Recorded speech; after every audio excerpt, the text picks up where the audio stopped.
ایک شخص حزم بن ابی کعب نے رسول اللہ کی خدمت میں آ کر عرض کیا، یا رسول اللہ، فلاں شخص معاذ بن جبل لمبی نماز پڑھاتے ہیں، اس لیے میں جماعت کی نماز میں شریک نہیں ہو سکتا، کیونکہ میں دن بھر اونٹ چرانے کی وجہ سے رات کو تھک کر چکنا چور ہوتا ہوں اور طویل قرات سننے کی طاقت نہیں رکھتا۔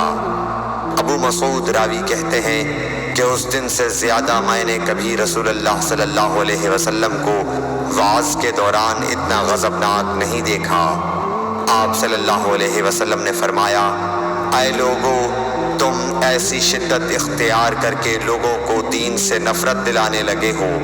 سن لو، جو شخص لوگوں کو نماز پڑھائے تو وہ ہلکی پڑھائے، کیونکہ ان میں بیمار، کمزور اور حاجت والے سبھی قسم کے لوگ ہوتے ہیں۔ صحیح بخاری حدیث نمبر 90۔